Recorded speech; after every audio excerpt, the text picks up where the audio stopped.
자, 여러분들 프린트물을 좀 보시면 이 히브리서의 개관적인 내용입니다. 저자는 누가 쓴지는 알 수 없습니다. 여러 가지 저작설이 있어요. 거의 대부분이 바울이 썼다라고 봅니다. 한 8, 90%는 바울이 썼다고 하는데 정확하게 바울이 썼다는 증거가 드러나지 않기 때문에 저자는 미상으로 놨습니다. 그래서 바나바 저작설, 여러 가지 저작설이 있는데 여전히 바울 저작설이 가장 신임받고 있는 주장 가운데 하나입니다. 연대를 보시면 로마의 대화재에 이은 네로의 박해 사건 이후에 성전 파괴 사건 이전, 이 중간에 쓰여진 책이 히브리서다. 그래서 AD 60년대 후반일 것이다 라고 짐작을 하고요. 수신자는 유대계 기독교인으로 추정이 됩니다. 주제를 보시면 영원한 대제사장 되신 예수 그리스도, 예수 그리스도가 대제사장 되심을, 그리고 예수 그리스도가 참 구주이심을 드러내기 위해서 이 히브리서를 썼다라고 보시면 돼요. 이 기록 배경을 보면 무엇이냐 하면 복음 전파로 인해서 많은 유대인들이 이 기독교로 개종을 하게 됩니다. 그런데 이 믿음 때문에 오는 환난과 박해가 너무 힘들고 어려우니까 개중의 유대계 기독교인들 가운데 다시 유대교로 회귀하여 돌아가는 일들이 빈번하게 발생이 됩니다. 그래서 이것을 방지하기 위해서 다시 유대교로 돌아가는 배교를 방지하기 위해서 이 히브리서를 쓰게 돼요. 그러다 보니까 유대인들에게 쓰는 책이다 보니까 구약에 있는 말씀을 많이 인용을 해서 이 예수 그리스도가 너희가 알고 있는, 너희들이 인정하고 있는 율법주의나 이보다 훨씬 뛰어난 분이다. 우리가 조상 가운데 뛰어나다고 한 사람보다 더 뛰어난 분이 예수 그리스도임을 논증하는 식으로 이 히브리서가 쓰여집니다. 논증적으로 쓰여졌기 때문에 좀 어렵다는 느낌이 와요. 문체가 좀 어렵고 또 읽으면 로마서처럼 좀 힘들다는 느낌이 들기도 합니다. 하지만 이 안에 예수님이 어떤 분인지 조목조목 잘 설명하고 있기 때문에 이 말씀을 쭉 읽다 보면 율법보다 유월하시고 이 복음이 얼마나 율법보다 우월한지에 대한 분을 조목조목 여러 분야에서 설명을 해주고 있습니다. 목적을 보시면 제가 설명드린 내용이 이 안에 다 들어가 있고요. 특징을 보시면 우리가 1장 1절부터 3절까지 읽었지만 전혀 서신서 같은 느낌이 안 듭니다. 왜 그럴까요? 앞에 있는 서신서는 발신자가 나오고 수신자가 나왔는데 여기에는 수신자와 발신자 내용이 전혀 나오지 않습니다. 그래서 이게 편지인지도 알 수 없을 그 서신서 형식을 벗어난 책이 히브리서라고 보시면 되고요. 구약 인용이 많고요. 우리가 알고 있는 믿음장이 11장에 등장합니다. 예수님을 대제사장으로 설명하고 있고요.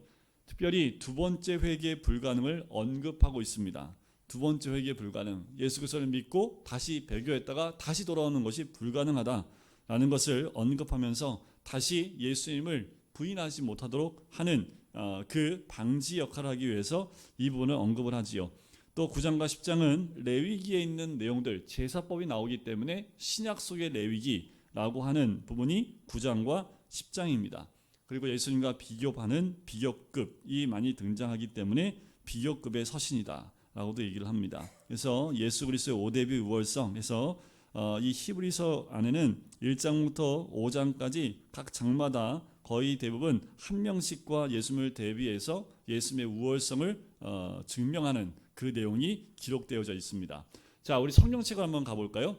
성경책을 보시면 우리가 읽은 1장 1절부터 3절까지는 예수 그리스도를 하나님께서 드러내 보이셨는데 그분이 누구냐라고 얘기하는 거예요. 그래서 2절에 보시면 그 아들을 통해서 두 번째 주절에 보면 이 아들을 만유의 상속자로 세우셨고, 또 2절 끝에 보면 모든 세계를 이 그로 말미암아 지으셨다. 창조 시대부터 있었고 또 모든 만물의 상속자로 그 아들을 세우셨다 하면서 3절에 예수님을 찬양하는 듯한 그 내용이 3절에 집약되어 있습니다. 하나님의 영광의 광채요 본체의 형상이시라 그의 능력의 말씀으로 만물을 붙드시고 죄를 정결하게 하신 일을 하시고 높은 곳에 계신 지극히 크신 이의 우편에 앉으셨느니라. 그러니까 예수님의 사역과 그 현재 어디 계신까지 완전히 싹 정리를 해서 한 절에 예수님이 어떤 분인지를 소개하고 있습니다. 4절부터는 천사하고 비교를 해요. 자, 천사와 비교하면서 예수님이 어떤 분인지를 이 5절에 보면 시편 말씀을 이용해서 얘기하지요. 너는 내 아들이라 오늘 내가 너를 낳았다. 자, 그런데 7절에 보면 천사들에 대해서 이렇게 얘기해요. 그는 그의 천사들을 바람으로 그의 사역자들을 불꽃으로 삼으시느니라. 누가요? 그가 누구예요? 하나님의 아들이신 예수 그리스도를 의미하는 거지요. 그러니까 천사들의 역할이 무엇인지, 자, 1장 뒷부분을 한번 보실까요? 마지막 절을 한번 보세요. 1장 14절에 보면 모든 천사들은 섬기는 영으로서 구원받을 상속자들을 위하여 섬기라고 보내심이 아니냐. 그러니까 예수 그리스도와 천사를 비교할 필요도 없다라는 거지요. 천사와 비교해서 예수님은 어떤 분인지를 소개하고 있는 것이 1장입니다. 그분이, 자, 2장에 가면 1절에 이렇게 나오지요. 그러므로 우리는 들은 것에 대해 더욱 유념함으로 우리가 흘러 떠내려 가지 않도록 함이 마땅하더라. 그러니까 우리가 들은 게 뭘까요? 복음이지요. 예수 그리스도지요. 더 유념해서 우리가 흘러 떠내려 가지 않도록 함, 이게 뭐냐 하면 부주의하게 지나치다라는 뜻입니다. 이 예수 그리스도를, 복음을 부주의하게 지나쳐 버리지 않도록 하는 것이 마땅하다라는 거예요. 이 말씀을 1절을 딱 보니까 너무도 내 안에 삶 가운데 예수님을 그냥 지나쳐 버리는 경우가 너무도 많다라는 생각이 듭니다. 하루 살며 우리가 언제쯤 예수님을 생각하고 살아갈까요? 아침에 큐티 하시는 분은 묵상할 때, 잠자기 전에 기도할 때요. 그런데 하루 동안 살아갈 때 과연 우리는 예수 그리스도 복음을 흘러 떠내려 보내고 있는 삶을 살고 있는 것이 아닌가. 이번 태풍 때문에 많은 피해가 있었습니다. 이 동해안 라인이 완전히 물바다가 됐더라고요. 이 밑에 남해안 지방하고 물바다가 됐습니다. 다 잠겨버렸고요. 다 물로 떠내려가는 것을 경험하지요. 그것처럼 우리가 이 시대에 깨어있지 않으면요, 떠내려가 버립니다. 그냥 이 시대가 흘러가듯이 내가 그냥 흘러가 버리고 말아요. 중심이 없이 흔들리고 그냥 잠겨버립니다.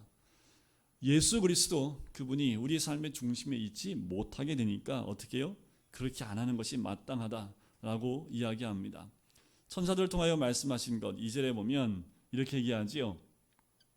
말씀이 견고하게 되어 모든 범죄함과 순종하지 아니함이 공정한 보응을 받았거든.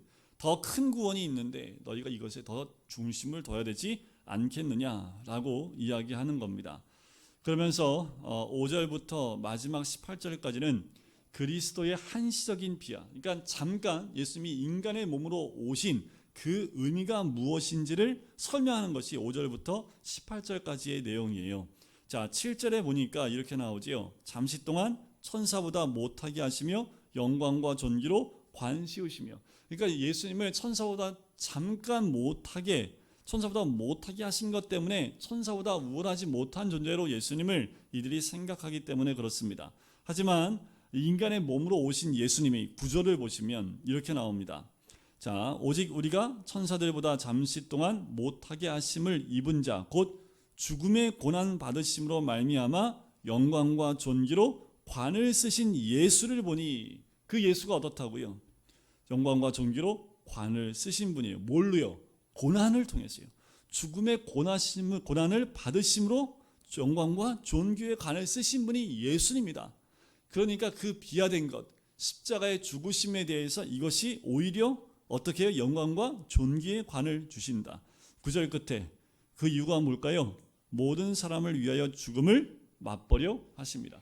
예수 그리스도의 죽으심을 통해서 우리에게 생명을 주시기 위함이다 라고 말씀을 하는 거지요. 자, 14절 한번 보세요. 14절의 두 번째 줄에 보면 이렇게 나옵니다. 혈과 육을 함께 지니심은 죽음을 통하여 죽음의 세력을 잡은 자 곧 마귀를 멸하시며. 예수님이 이 땅에 인간의 몸으로 오셔서 육을 입으시고 죽음을 통과하신 이유가 뭐라고요? 마귀를 멸하시기 위해서다라는 거지요. 또 우리는 죽음의 종로로 타지 않고 그 죽음에서 자유롭게 놓아주기 위해서 이 땅에 오신 분이다. 그러면서 18절에 보면 그가 시험을 받아 고난을 당하였은즉 시험 받는 자들을 능히 도우실 수 있는 분이다. 예수님을 설명하고 있는 거지요. 그래서 예수님에 대해서 천사와 비교하시면서 예수님이 인간의 몸을 입고 이 땅에 오시고 십자가에 죽는 그 죽음의 의미가 무엇인지를 우리에게 지금 설명해 주고 있는 거예요. 3장에 넘어가면 1절부터 6절까지는 모세와 비교합니다. 왜냐하면 유대인들이 모세가 대단한 사람이거든요. 하나님을 본 사람이고 하나님께 직접 율법을 받은 사람이기 때문에 모세보다 더 뛰어난 사람이 없다라고 하는데, 자, 그 모세와 한번 비교해 볼까 하면서 3장에 그 내용을 쓰고 있는 거예요. 3장 1절 한번 보세요. 어떻게 보면 히브리서 전체 내용 가운데 중심을 잡고 있는 말씀이 3장 1절 말씀입니다. 3장 1절을 같이 한번 읽어보겠습니다. 시작. 그러므로 함께 하늘의 부르심을 받은 거룩한 형제들아, 우리가 믿는 도리의 사도이시며 대제사장이신 예수를 깊이 생각하라. 그러니까 우리가 이 땅에 살아가면서 우리가 해야 될 것은 그 예수님을 깊이 생각하는데, 어떤 예수를요? 믿음의 도리의 사도 대제사장이신 그 예수를 깊이 생각해야 한다라고 선포합니다. 그러면서 3절에 그는 모세보다 더욱 영광을 받을 만한 것, 왜냐하면 4절을 보세요. 집마다 지은 이가 있으니 만물을 지으신 이는 하나님이시라. 그런데 모세의 역할과 예수님의 역할이 있다라는 거지요. 자, 모세는 5절에 무슨 역할일까요? 5절 끝에 하나님의 온 집에 뭐로요? 종으로서 신실한데, 6절에 그리스도는요, 하나님 집에 뭐요? 집을 맡은 아들로, 아들과 종이 어떻게 같을 수 있겠습니까? 모세를 언급하면 꼭 빠지지 말아야 될 내용이 있습니다. 뭐가 빠지면 안 돼요? 모세의 삶을 한마디로 정의하면 무슨 삶이라고 할 수 있을까요? 광야 삶입니다. 광야. 40년은 궁중에 있었는데 나머지 80년은 다 어디 살아요? 광야에서 살아요. 자, 7절부터 그래서 광야에서의 이스라엘의 불순종과 실패한 내용을 쭉 설명을 합니다. 예수 그리스도의 모세보다 우월하심을 논증하기 위해서 이스라엘 민족이 광야를 통과하며 모세와 함께 있을 때 배교했던 그 죄에 대한 부분을 언급하고 있는 내용이 3장 뒷부분에 등장하게 되는 거예요. 자, 대표로 보시면 13절 한번 보세요. 3장 13절에 두 번째 줄에 보면 이렇게 나옵니다. 전체를 한번 읽어볼까요? 오직 오늘이라 일컫는 동안에 매일 피차 권면하여 뭐 하라고요? 너희 중에 누구든지 죄의 유혹으로 완고하게 되지 않도록 하라. 왜냐하면 광야를 걸었던 너희의 조상들이 광야에서 마음을 완고하게 했기 때문에 15절에도 그 말이 나오지요. 이게 구약 말씀을 인용한 건데, 너희 마음을 완고하게 하지 말라. 14절에도 보면 끝까지 견고히 잡고 있으면 그리스도와 함께 참여한 자가 될 텐데, 그런데 완고히 하여 너희 마음이 죄 가운데 들어가 버려서 순종하지 아니하는 자가 되지 말라. 18절 끝에 보세요. 순종하지 아니하던 자들에게가 아니냐라고 말씀하는 거지요. 마음이 완고해지면요, 순종 못합니다. 근데 마음 완고하지 않도록 늘 마음은 부드러워야 됩니다. 부드럽다는 건 뭘까요? 순종하는 심령이 되는 것을 의미하는 거지요. 자, 그러면 그 그리스도와 함께 우리에게 허락하시는 것이 무엇이냐면 안식입니다. 4장이 그 안식에 대한 부분이 나오는데요, 1절부터 13절까지의 내용이 순종함으로 얻을 참 안식의 약속에 대해서 얘기를 해요. 자, 2절 한번 보실까요? 그들과 같이 우리도 복음 전함을 받은 자이나 들은 바 그 말씀이 그들에게 유익하지 못한 것은 듣는 자가 믿음과 결부시키지 아니함이라. 굉장히 중요한 말씀입니다. 말씀 아무리 읽어도 모르겠어. 말씀이 뭔지, 이게 뭐야 도대체? 왜 이렇게 되냐 하면 뭐하고 결부시키지 않아서요? 믿음과 결부시키지 않기 때문에 라는 거예요. 믿음과 결부시키지 않았다는 것은 뭘 하지 않는다는 걸까요? 순종하지 않는다라는 겁니다.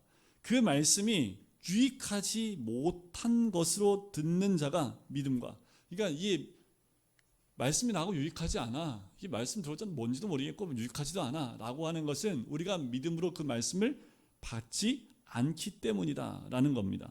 5절에 보면 다시 거기에 그들이 내 안식에 들어오지 못하리라 하였으나, 왜 그럴까요? 6절 두 번째 줄 끝에 보면 순종하지 아니함으로 말미암아 들어가지 못한다라는 거죠. 여러분들 안식을 누리십니까? 안식은 어떻게 누릴 수 있을까요? 오늘이 안식일이에요? 이거는 그냥 지정해서 우리가 기념하는 것뿐이지, 안식은 언제 안식을 누려요? 죽고 천국 가면요. 맞습니다. 그럼 이 땅에서는 안식이 없어요? 아니요, 이 땅에도 안식이 있습니다. 그런데 안식에 들어가지 못하는 이유가 뭐예요? 순종하지 아니함으로 말미암아 들어가지 못하는 겁니다. 말씀이 내 안에 있으면 그게 안식입니다. 말씀 안에 있으면 그것이 안식이지요. 그런데 말씀이 나한테 유익하지 않은 건 뭐예요? 믿음으로 결부시키지 않고 순종하지 않기 때문이다. 그래서 삶이 힘들고 광야를 통과할 때 그 광야에서 힘든 이유는 말씀대로 따라가지 않기 때문에 거기서 오는 괴로움들이 우리를 덮어요. 아이고, 우리가 구름기둥 불기둥을 그렇게 쫓아다니는데 왜 이렇게 힘들어요? 힘들 수밖에 없지요. 따라다니면 뭐예요? 따라다니면 순종하고 따라다니면 믿음으로 그 안에 온전히 거해야 되는데 그러지 못하기 때문이다. 8절 보세요. 만일 여호수아가 그들에게 안식을 주었더라면 그 후에 다른 날을 말씀하지 아니하셨으리라. 안식일, 그러니까 이 여호수아가 가나안 땅에 들어가서 온전한 안식을 주었다면 다른 안식을 말할 필요가 뭐가 있었겠느냐라고 이야기하는 거지요. 11절 보세요. 그러므로 우리가 저 안식에 들어가기를 힘쓸지니 이는 누구든지 저 순종하지 아니하는 본에 빠지지 않게 하려 합니다. 그러니까 우리는 어디에 들어가기 위해서 노력을 해야 됩니까? 힘을 써야 됩니까? 안식이에요, 안식. 여러분들 안식에 들어가고 싶으시잖아요. 또 이 말을 죽어야지 안식한데 이렇게 드시면 안 돼요. 천국 가면 무조건 안식이에요. 왜요? 죽어서 안식이 아니라 하나님과 함께하기 때문에 안식입니다. 그럼 이 땅은요? 무조건 광야예요? 광야는 안식이 없어요? 그래서 이 광야를 통과하는 유대인들한테 뭘 주신 거예요? 안식일을 거룩하게 지키라는 십계명을 준 거지요. 그걸 지키라고 말한 것은 안식이 있다라는 겁니다. 안식에 들어가기를 힘써야 되는데 그 안식에 들어가기 힘쓰려면 어떻게 해요? 누구든지 순종하지 아니하는 본에 빠지지 않게 하렵니다. 안식에 들어가 있다는 것은 온전한 순종 가운데 있다라는 겁니다. 그래야지 진짜 안식이 있다라는 거예요. 그런데 그렇지 않으면 불안과 공포와 걱정과 근심과 깨어짐과 이 모든 것들이 나를 또 힘들게 한다라는 겁니다. 여러분들 뭐 때문에 힘드세요? 뭐 때문에 안식이 없습니까? 저 인간 때문에 그래요. 그러면 그 인간을 보지 마시고 그 인간 뒤에 있는 하나님을 보시면 됩니다.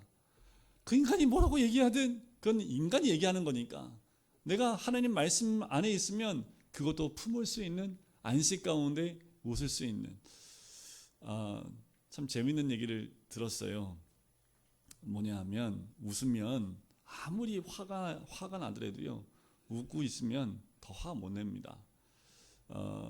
하여튼 여러분 우리가 안식에 들어가는 것 거기에 힘을 써야 됩니다. 그 안식 가운데 있을 때 진짜 순종 가운데 안식에 들어가면 모든 질병이 사라집니다. 그러니까 모든 질병이 있는 게 뭐냐면 육신은 연약해지니까 병이 들 수밖에 없어요. 쓰면 쓸 만큼 몸은 고장나게 되어 있습니다. 여기에 질병이 안 들어요. 여기하고 여기에요. 현대인들이 가장 요새 고생하고 요즘에 많이 힘들어하는 게 어디입니까? 몸이에요? 여기에요. 검사를 다 해보면요 정상인이 한 명도 없답니다. 정상으로 들어간 사람이 한 명도 없대요. 그래서 10년, 20년 전에 그 정상 수치보다 지금의 정상 수치가 그러니까 10년 전에 검사를 했으면 다 이상한 사람들이란 거예요. 그런데 다 이상하니까 정상 수치를 낮춰버린 거예요. 그래서 대부분의 사람을 정상으로 만들어야 되기 때문에 수치를 낮췄답니다. 근데 이게 시간이 가면 갈수록 더하다라는 거죠. 왜 그럴까요? 평안이 없어요. 집에 앉아 있어도 불편해요. 많이 가지고 있어도 내 것 같지도 않아요. 없는 사람은 갖고 싶고 있는 사람은 더 불리고 싶고. 왜 그럴까요? 이게 가지고 있지만 이게 어느 순간 사라질지에 대한 그런 두려움과 걱정이 있기 때문에 그렇습니다. 제일 마음 편한 사람이 누굴까요? 거지입니다. 거지. 거지들은 마음병이 없는 것 같아요. 그러니까 초월했어요. 그냥. 거지라는 말씀 아니에요. 우리가 주님 안에 있으면 진정한 안식 가운데 있으면 우리 마음에 있는 걱정과 근심 여기서 다 벗어날 수 있는 거지요. 말씀 안에 거하십시오. 목사님 말씀 안에 있으라는데 그게 뭐예요 그게? 말씀 안에 거할 때 말씀이 나를 지배하면 이 세상을 통해서 돌아가지 않습니다. 말씀으로 내가 움직여 나가는 거지요. 그러니까 어떠한 것이 와도 나를 깨트릴 수 없는 상태가 됩니다. 말씀 안에 거하는 게 12절입니다. 12절 같이 읽겠습니다. 시작. 하나님의 말씀은 살아있고 활력이 있어 좌우의 날선 어떤 것보다 예리하여 혼과 영과 및 관절과 골수를 찔러 쪼개기까지 하며 또 마음의 생각과 뜻을 판단하나니. 13절까지 읽겠습니다. 지으신 것이 하나도 그 앞에 나타나지 않음이 없고 우리의 결산을 받으실 이의 눈앞에 만물이 벌거벗은 것 같이 드러나느니라. 이게 심판의 내용까지 같이 있습니다. 그러니까 말씀 앞에 내 자신을 다 맡기셔야 됩니다. 그 말씀은 내 모든 것을 다 드러낼 수 있는 능력이 있습니다. 말씀은 문자화되어 있는 것이 아니라 살아서 움직입니다. 활력이 있지요. 활력이 있습니다. 검과처럼 예리합니다. 다 쪼개요. 그 말씀에 내 안에 들어가 있으면 아프실까요? 아니요. 그 안에 자유함이 있습니다. 말씀 안에 있어야 자유함이 있습니다. 늘 말씀 앞에 내 생각과 내 모든 뜻을 다 말씀으로 판단해 버리는 그 자리 가운데 들어가셔야 된다는 겁니다. 말씀을 딱 하면 아파요. 당연히 아파야지요. 왜 아파야 할까요? 말씀 안에 들어가지 못한 부분이 있기 때문에 아픈 거예요. 아까 오전에도 제가 말씀을 드렸지만 죄를 회개하는 것이 성령 충만한 겁니다. 말씀이 내 안에 있는 것이 성령 충만한 겁니다. 기도를 한다는 건 뭐예요? 무슨 기도를 해요? 대적기도요. 맞습니다. 그런데 그 이전에 해야 될 것이 내 안에 있는 죄를 다 주님 앞에 용서한 받고 대적기도에 들어가지 않으면 거꾸로 공격을 받게 됩니다. 자, 그래서 우리 대제사장 되신 예수 그리스도를 이야기해요. 14절을 보십시오. 그러므로 우리에게 큰 대제사장이 계시니 승천하신 이 곧 하나님의 아들 예수시라. 우리가 믿는 도리를 굳게 잡을지어다. 그분이 예수 그리스도인데 그분만 붙잡자라는 거지요. 15절 대제사장은 우리의 연약함을 동정하지 아니하실 리가 아니요 모든 일에 우리와 똑같이 시험을 받으신 이로써 죄는 없으시니라. 그러므로 우리는 긍휼하심을 받고 때를 따라 돕는 은혜를 얻기 위하여 은혜의 보좌 앞에 담대히 나아갈 것이니라. 우리를 돕는 것은 아무것도 없습니다. 예수 그리스도 외에는 없어요. 그러니까 날마다 우리는 어디 앞에 나가야 돼요? 은혜의 보좌 앞에 나가셔야 됩니다. 누가 도울 수 있을까요? 엄마 아빠도 한계가 있습니다. 누가 도울 수 있습니까? 사람은 돕는다 하더라도 한계가 있고 마음은 정말 이렇게 전 뒤집듯이 탁 뒤집으면 마음도 떠나가 버리는 게 사람입니다. 우리가 늘 은혜의 보좌 앞에 나가야 될 이유가 여기 있습니다. 우리를 도우실 분은 누구밖에 없어요? 주님밖에 없습니다. 5장은 대제사장 대신 그리스도를 설명합니다. 자, 5장 1절 보세요. 대제사장마다 사람 가운데 택한 자이므로 연약한 가운데 자기를 위해서도 제사를 드려야 되는 것이 대제사장입니다. 자, 4절을 보세요. 이 존귀는 아무도 스스로 취하지 못하고 오직 아론과 같이 하나님의 부르심을 받은 자라야 할 것이니라. 연약한 사람 가운데 하나님의 택함 받은 한 사람을 대제사장으로 세운다라는 겁니다. 5절 보세요. 또한 이와 같이 그리스도께서 대제사장 되심도 스스로 영광을 취하심이 아니요 오직 말씀하신 이가 그에게 이르시되 너는 내 아들이라 내가 오늘 너를 낳았다.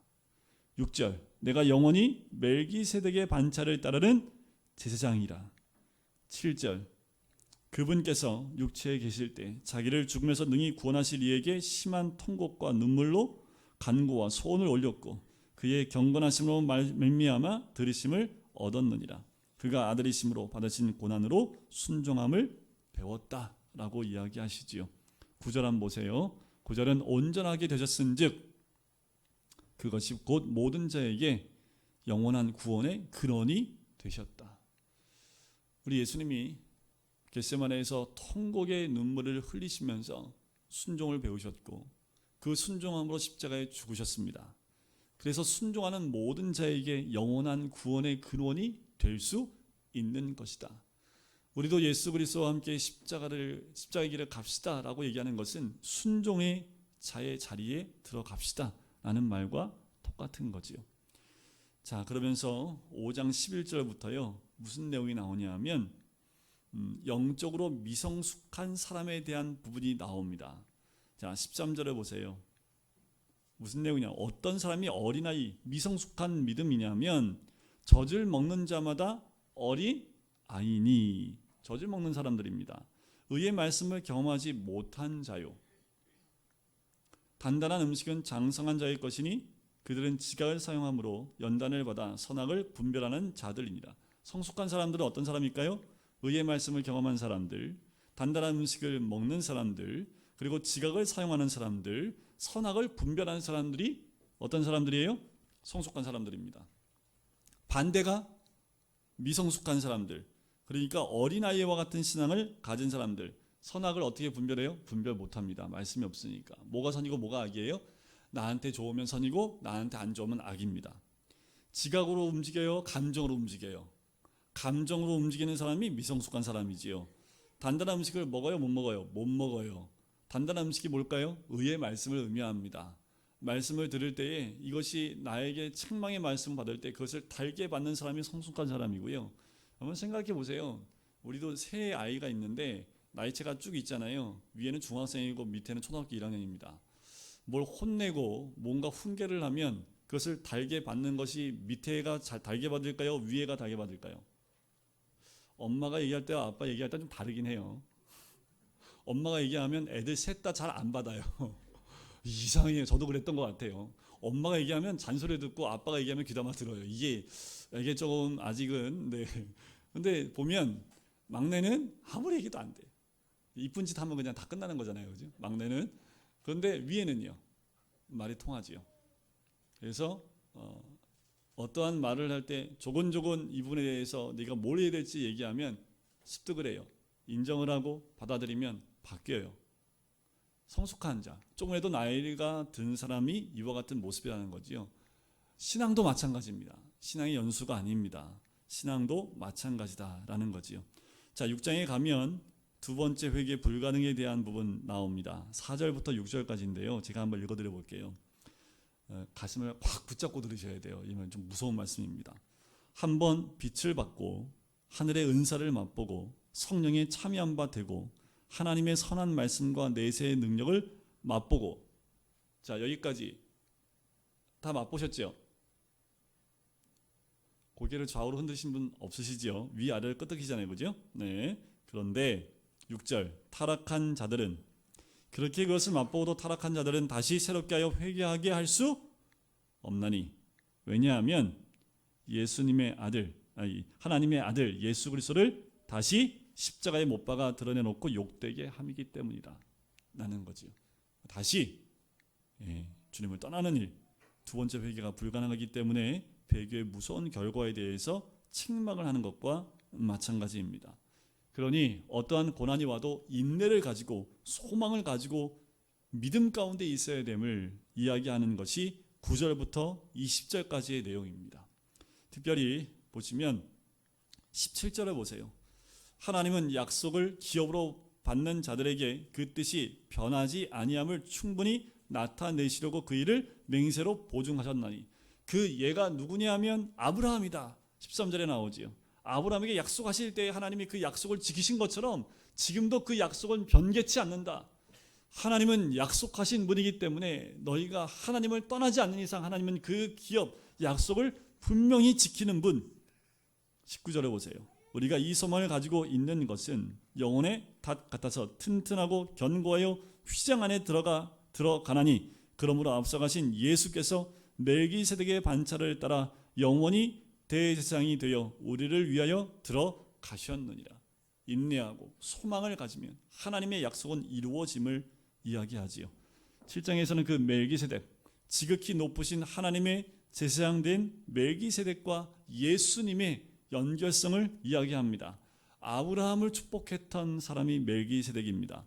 아브라함이 10분의 1을 바쳤던 사람이 바로 이 멜기세덱인데 2절에 보니까 끝에 먼저는 의의 왕이요 그 다음은 살렘 왕이니 곧 평강의 왕이요. 아버지도 없고 어머니도 없고 족보도 없고 시작한 날도 없고 생명의 끝도 없어 하나님의 아들과 닮아서 항상 제사장으로 있느니라.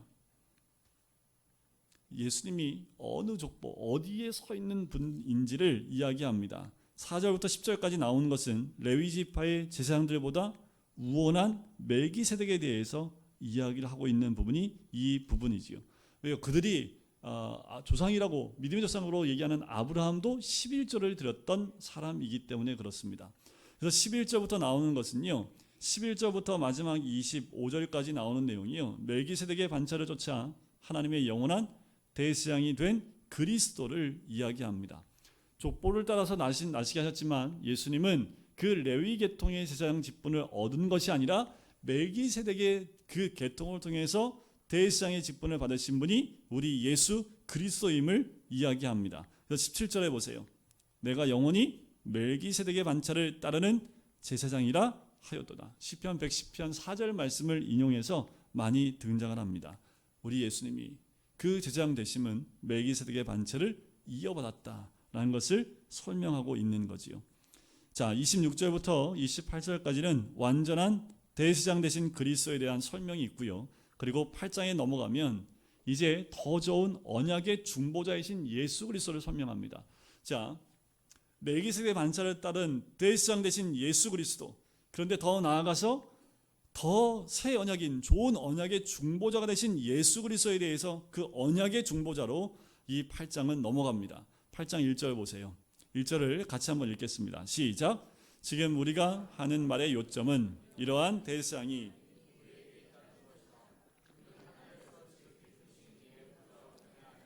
2절까지요. 성소와 음악에서 섬기는 이시라. 이 장막은 주께서 세우신 것이요 사람이 세운 것이 아니니라. 이런 대제사장이요 우리에게 있다라는 거예요. 그분이 바로 우리 안에 계신 분이다 라고 이야기하는 거지요. 눈에 보이는 제사장들 했던 모든 것은 5절에 보면 모형과 그림자, 그런데 그분은 그 모형과 그림자의 실체로 우리 가운데 오신 분이다. 6절 두 번째 줄에 그는 더 좋은 약속으로 세우신 더 좋은 언약의 중보자이시다 하면서 에스겔에 나와 있는 새 언약에 대한 부분들을 이야기합니다. 13절 보세요. 새 언약이란 이라 말씀하셨음에 첫 것은 낡아지게 하시는 것이니 낡아지고 쇠하는 것은 없어져 가는 것이니라. 새 언약에 대해서 이야기하지요. 아까도 말씀드렸지만 9장과 10장은 신약에 있는 레위기입니다. 9장과 10장은 9장은 성막에 대한 부분, 10장은 그 성막에서 드리는 제사의 부분을 각각 장에서 설명을 해주고 있습니다. 자, 이제 성막은 누구예요? 예수 그리스도가 되심을 여기서 설명하고 있는 거지요. 자, 보시면 잘 설명이 나와 있어요. 성막에 대한 부분이 2절, 3절, 4절 아주 자세하게 설명이 나와 있습니다. 성막 안에 뭐가 있고 지성소 안에 들어가면 뭐가 있고 또 지성소 안에 법궤, 언약궤 안에는 뭐가 있고 이 부분이 설명되어 있고 또 그 장막 안에서 대제사장이 뭘 하고 하는 내용들이 1절부터 10절까지 자세하게 설명을 하고 있습니다. 그런데 11절 보세요. 완전한 피의 제사에 대해서 이야기합니다. 11절 두 번째 줄 보면 곧 이 창조에 속하지 아니한 더 크고 온전한 장막으로 말미암아 염소와 송아지의 피로 하지 아니하고 오직 누구의 피요? 자기의 피로 영원한 속죄를 이루사 단번에 성소에 들어가셨느니라. 제사의 반복적인 것으로 염소와 송아지 피로 우리가 깨끗함을 받았다고 하지만 이건 반복되어집니다. 그런데 예수님은 한 번에 자기의 피로 영원한 속죄를 이뤄서 단번에 성소로 들어가신 분이다 라고 말씀을 하는 거지요. 그래서 22절 보세요. 율법을 따라 거의 모든 물건이 피로서 정결하게 되나니 피 흘림이 없은즉 사함이 없느냐. 그래서 우리 주님이 우리를 깨끗하게 하기 위해서 뭘 흘리셨다고요? 피를 흘리셨다고요. 그래서 우리는 날마다 보혈을 바르고 다녀야 됩니다. 늘 우리 안에 그 보혈이 있어야 됩니다. 그 보혈이 우리에게 능력이 되어지고 그 보혈이 우리의 삶 가운데 주님 안에 거하게 하는 근거가 되어지는 것이 이 보혈이지요. 27절 한 번 죽는 것은 사람에게 정해진 것이요. 그 후에는 뭐가 있어요? 이걸 꼭 기억하셔야 됩니다. 심판은 분명히 있습니다. 사람은 한 번은 죽습니다. 그 이후에는 반드시 심판이 있습니다. 그 심판은 뭘 근거로 가지고 심판을 해요?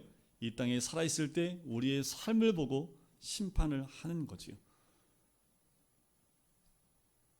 이것은 지금 예수 그리스도가 오기 전에 심판도 있겠지만 마지막 날의 마지막 심판 가운데 이 대심판이 있게 되는 거지요.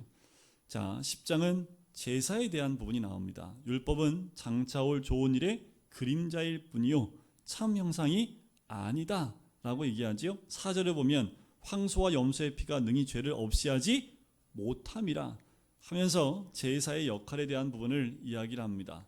10절을 보시면 이 뜻을 따라 예수 그리스도의 몸을 단번에 들이심으로 말미암아 우리가 뭘 얻었다고요? 거룩함을 얻었다라는 것이죠. 그러니까 예수 그리스도를 통과하지 않으면 거룩함이 없습니다. 거룩하지 않은 사람은 하나님 앞에 나갈 수 있는 자격이 안 됩니다. 예수 그리스도를 통과해야지만 하나님 앞에 나갈 수 있는 자격이 주어지기 때문에 구원의 길로 나갈 수 있는 거지요. 12절 오직 그리스도는 죄를 위하여 한 영원한 제사를 드리시고 하나님 우편에 앉으셨다. 이것이 하나님의 은혜입니다. 만약 예수님이 이 땅에 오지 않으셨으면 지금도 우리 뭐 하고 있어야 돼요? 저는 옷 딱 갇혀 있고 줄 서세요. 줄. 양부터 황소 잡아 줄 서세요. 밖에서 줄 서시고 한 명씩 와서 여기서 제가 대신 뭐 하는 거예요? 전도사님들 나와가지고 잡아 피 흘리고 오세요. 피 한번 딱 뿌려주고 자 오늘 저녁 끝났으니까 가고 다음 사람 들어와. 또 우리 교회 안에 무슨 냄새가 가득할까요? 피비린내가 엄청 나겠죠. 예수님이 오지 않았다면 지금도 그 피가 뿌려지지 않으면 우리는 그 죄에서 자유로울 사람이 단 한 명도 없습니다. 그런데 2000년 전에 뭐 하신 거예요? 그 피 비린내를 예수님이 직접 피 흘리심으로 단번에 끝내셨다라는 겁니다. 그것이 마지막 제사였습니다. 우리는 그 예수님의 마지막 피 흘리심을 의지하여 하나님께 나갈 수 있는 길이 열리게 됐음을 이야기하는 거지요. 그래서 19절부터 25절까지 나오는 내용이 구속받은 자의 특권과 의무에 대한 이야기가 나와요. 19절 한번 보실래요? 10장 19절 우리가 예수의 피를 힘입어 성소에 들어갈 뭐를 얻었다고요? 담력을 얻었다고요. 예수의 피가 아니고 들어가면 죽습니다. 성소 안은요 죄를 가지고 있는 자가 들어가면 바로 죽어요. 그런데 들어가기 위해서는 온몸에 그 피를 뿌려야 되고 모든 죄를 다 깨끗하게 하고 들어가야 되는 사람들이 제사장들입니다. 그런데 우리는 누구를 힘입어 들어가요? 예수의 피. 그냥 끝난 거지요. 양의 피를 하면 더 효과가 있겠어요? 황소 피를 하면 더 효과가 있겠어요? 예수의 피만이 그 들어갈 수 있는 길을 여는 거지요. 20절에 보면 휘장 가운데로 열어 놓으신 새로운 살길이요 휘장은 곧 그의 육체니라. 마태복음에 보면 복음서에 보면 예수님이 죽으심과 동시에 휘장이 위로부터 아래까지 쫙 찢어지지요. 그것은 육체 대신 예수 그리스도의 그 몸을 의미하는 거고 그 몸이 찢어짐을 통해서 우리가 하나님께로 나아가는 길이 열린 겁니다. 자, 여기가 지성소예요. 여기가 지성소면 여러분들 앉아 있는 거 성소입니다. 그런데 이 지성소 성소는 저는 좀 손이 얇아서 여기서 조금 약간 두께 한 이 정도 되는 휘장이 이 정도 됩니다. 손으로 직접 짠 거예요. 여인들이 짠 건데요. 이거는 칼로 찢어도 찢어지지 않을 만큼 굉장히 두껍습니다. 찢어질 수가 없어요. 그런데 예수님이 이걸 찢어 놓으신 거지요. 뭘로 찢으셨을까요? 자기 몸을 찢음으로 이렇게 두꺼운 휘장을 찢어버렸습니다. 근데 이게 무슨 의미냐 하면 이 지성소 안에 누가 있어요? 언약궤 위에 시온자 위에서 내가 너희를 만나리라 했던 그 하나님이 계시는 곳이 지성소입니다. 성소까지는 누가 올 수 있어요? 제사장들이 올 수 있어요. 근데 지성소는 제사장 못 들어옵니다. 대제사장만 1년에 한 차례 들어오는 것이 이 지성소예요. 그런데 그것을 그 휘장을 찢었습니다. 그럼 누가 들어올 수 있어요? 다 들어올 수 있는 거예요. 뭘 가지고 어떤 사람이 다 들어올 수 있어요? 예수의 보혈을 의지하는 사람은 다 하나님 앞에 나올 수 있습니다. 그럼 안 죽어요. 그런데 그 피가 없는 사람은요 오면 다 죽습니다. 오늘 이 말씀이 그 말씀을 하는 거예요. 우리에게 주어진 특권이 뭐예요? 예수의 보혈로 그 특권을 얻었다라는 거죠. 저만 마음이 뜨거워요. 저만 마음이 막 뜨겁고 저만 말 빨라지고 막 저만 막 여러분들 이게 얼마나 큰 특권인지 모르시죠? 이 구약 시대로 한번 타임머신 타고 한번 가야 되는데 들어갔다가 죽은 사람 한번 봐야지 우리가 벌벌 떨지요. 정말 우리 눈앞에서 멀쩡히 살았던 사람이 성소 들어갔다가 즉사해서 나온다고 생각해 보세요. 그래서 이 지성소 들어갈 땐 다리에다가요, 발에다가 발목에다가 끈을 묶어요. 그리고 대제사장의 옷 끝에는 항상 방울을 달아 놓습니다. 그래서 이 안에 들어갈 때는요, 대제사장 가만히 서 있으면 안 돼요. 소리를 내야 돼요. 계속. 소리가 안 나면 뭐 한 거예요? 죽은 거예요. 그냥 끈 잡고 당겨야 돼요. 그러면 그대로 죽어서 끌려 나옵니다. 그걸 확인했던 유대인들은 어땠을까요? 얼마나 두려웠을까요? 하나님을 만나 뵙는 것이 너무나 두려운 거예요. 그러니까 어떻게 할까요? 나올 때 그냥 맨손으로 나올 수 없죠. 그러니까 뭘 잡아갖고 와요? 양과 염소와 비둘기를 다 가지고 오는 거예요. 그걸로 내 죄를 깨끗하게 하지 않으면 나도 죽을 수 있기 때문에. 그때는 그 두려움이 있습니다. 근데 지금은요, 은혜가 너무 넘치니까 두려움이 없죠. 이 두려움이란 게 뭐예요? 경외를 의미합니다. 하나님을 무서워하는 대상이 아니라 경외하는 대상으로 하나님을 여겨야 되는데, 그렇죠. 이제 애들이 요새 많지 않기 때문에 애들을 너무 이렇게 하다 보니까 애들이 뭐 없어진다고 그래요? 버릇 없어진다는 거 똑같은 거예요. 하나님의 은혜가 너무 넘치니까 그 은혜만 믿고 가다가 한번 넘어지는 거죠. 하나님을 경외하는 것은 배워야 됩니다. 여러분들 부모님 공경하는 것을 태어날 때부터 우리 덕목 가운데 가지고 태어나면 얼마나 좋을까요? 그죠? 근데 그렇지 못하지요. 어떻게 해요? 배우는 거 아닙니까? 버릇 없으면 어떻게 하면 돼요? 반 죽이면 되잖아요. 다음부터 그렇게 못하게. 근데 그걸 안 하니까 애들이 버릇이 없지요. 그런데 한 번만 하면 이렇게 하면 맞는 거구나 하고 애들이 인식이 되면 해요, 안 해요? 그래서 매는 때론 좀 필요하지 않을까. 근데 미국에서는 때리면 잡혀가는데 한국에서도 요즘 때리면 잡혀가요. 때릴 때는 어떻게 해요? 이유를 다 설명해주고 네가 맞아야 돼.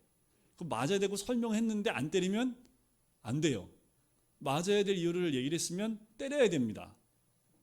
저는 매를 때릴 때는 항상 설명을 해줘요. 네가 이래서 맞는 거야 하고 때립니다. 때릴 때는 얼굴을 안 때립니다. 절대로. 얼굴은 절대로 안 때려요.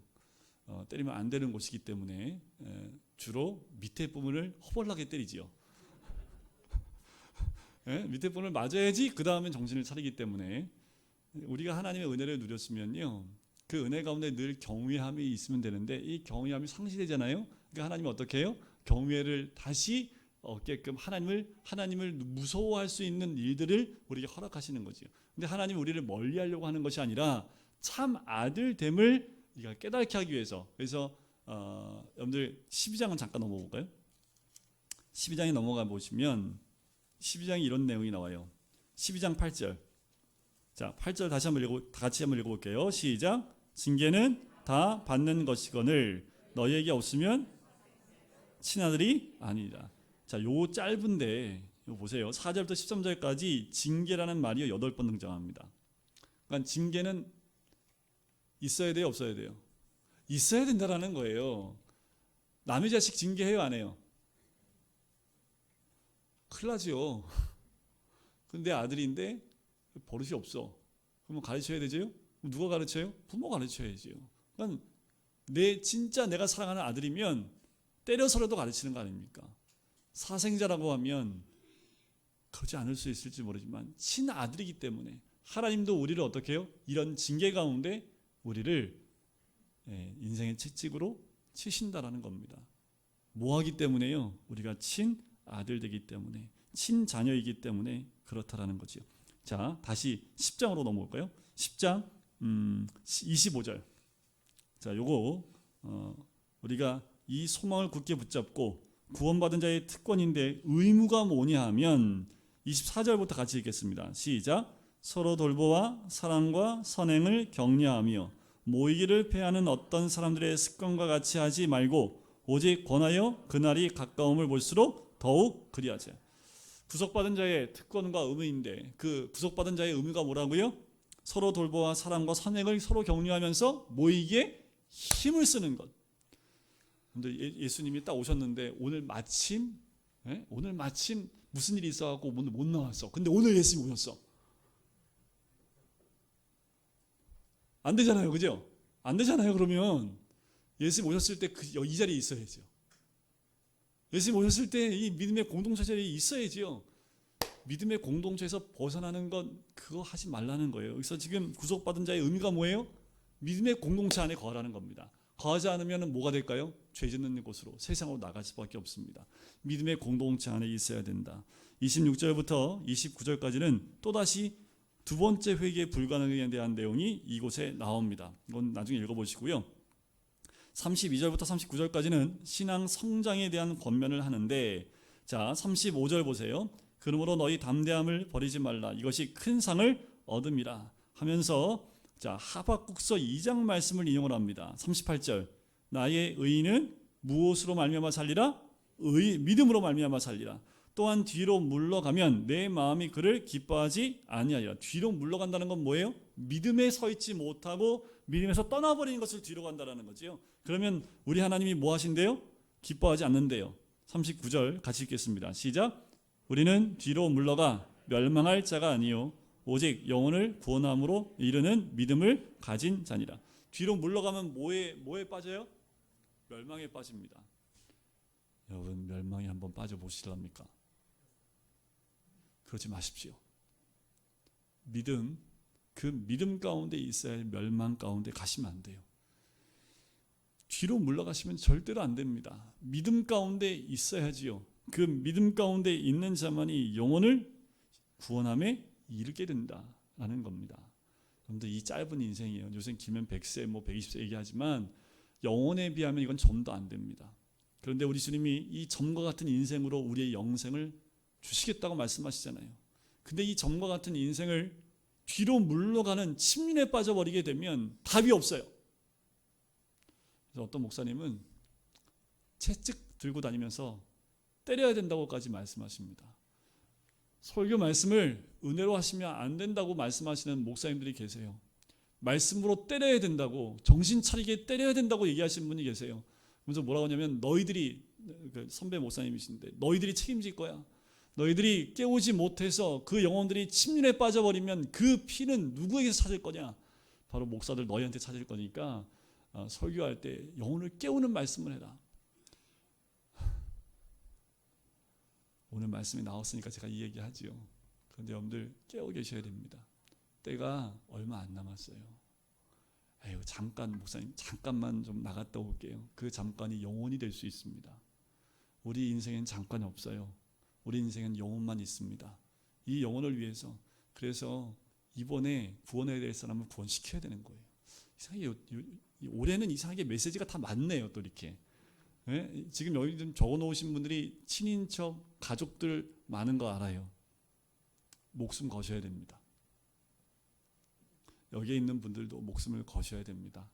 영혼의 목숨 걸어야지 여기에 있는 조그만 것들이 이거 그냥 포기하세요.